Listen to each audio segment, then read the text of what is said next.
রাধে রাধে, নিতাই গৌর প্রেমানন্দে, হরি বল হরি বল। তো আপনাদের সকলকে স্বাগত জানাচ্ছি আমার এই ছোট্ট আদরের কানাইলের চ্যানেলে। তো আজকে আমরা এসেছি পূর্ণিমা, মাঘী পূর্ণিমা সম্পর্কে জানার জন্য। অর্থাৎ এই মাঘী পূর্ণিমা হলো এমনই একটা দিন, এতটাই মাহাত্ম্যপূর্ণ রয়েছে শাস্ত্রে, সেই দিন সম্পর্কে এবং মাহাত্ম্য সম্পর্কে আমরা জেনে নেব। এই দিন অনেক লীলা রয়েছে, ভগবানেরও লীলা রয়েছে, সেই সম্পর্কেও আমরা জানবো। তো চলুন আগে জেনে নিই, এই যে বাংলায় 12টা মাসের কথা বলা হয়েছে, তার মধ্যে আমরা জানি যে 3টি মাস ভগবানের অতি প্রিয়, তার মধ্যে মাঘ মাসও ছিল ভগবানের অতি প্রিয় মাস। তো যারা সমস্ত ভক্তরা রয়েছে তারা চাইলে এই মাসগুলোতে ভগবানের জন্য সেবা করে অধিক প্রসন্ন করে ভগবানের কাছ থেকে কৃপা লাভ করতে পারে। তো এই মাঘ মাসের ব্রত যারা করছিল সেই সমস্ত ব্রত শেষ হবে এই মাঘী পূর্ণিমার দিন থেকে। তো তারা এই ব্রত শেষ করতে পারে।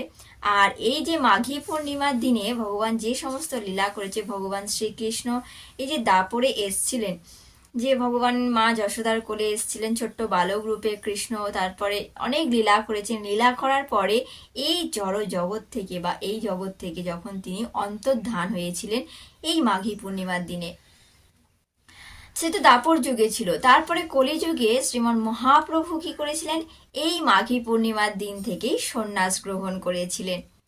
আর রাধা মাধবের এই দিনে খুব সুন্দর একটা রাসলীলাও রয়েছে।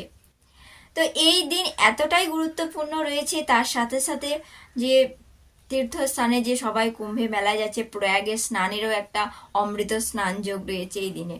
তো এই দিনে পূর্ণিমা কখন থেকে কখন পর্যন্ত লাগছে সেই সময়টা আগে আমরা জেনে নিই, তারপরে আসবো কি করব কি করব না। তো এই দিনে পূর্ণিমা পাচ্ছে অর্থাৎ মঙ্গলবার, 11ই ফেব্রুয়ারি মঙ্গলবারে সন্ধ্যা 6:55 পরে পূর্ণিমা লাগবে।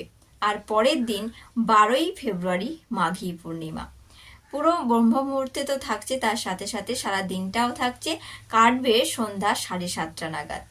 তো এই আমরা মাঘী পূর্ণিমার দিনে এবারে কি করব কি করব না, কখন স্নান করব, হোম যজ্ঞ দান স্নান, তীর্থে স্নান, প্রয়াগরাজে স্নানে যে কুম্ভে মেলায় সবাই যাচ্ছে সেখানেও রয়েছে অমৃত স্নান যোগ রয়েছে।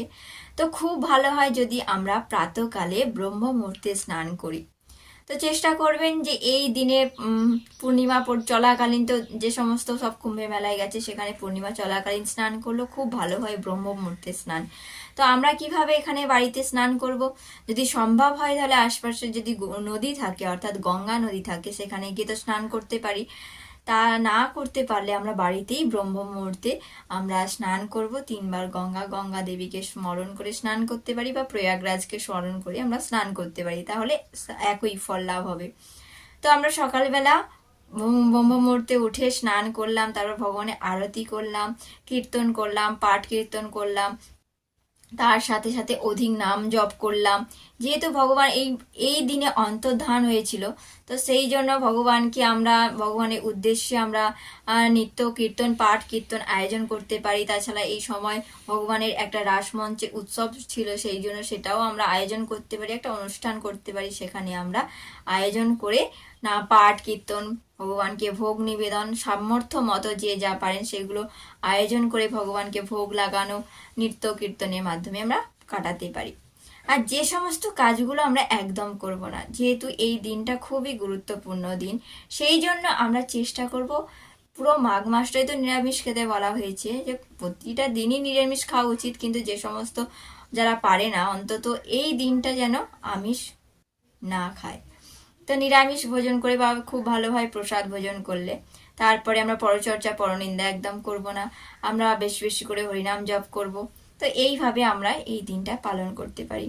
আর যদি সম্ভব হয় চেষ্টা করবেন গঙ্গা স্নান করা, কারণ এই দিনে যদি স্নানের যোগ রয়েছে, তাই আমরা এই দিনে স্নান করলে আমাদের যে মা গঙ্গা দেবী কৃপা করে আমাদের তার প্রভুর সেবায় লাগার সুযোগ করে দিতে পারবে।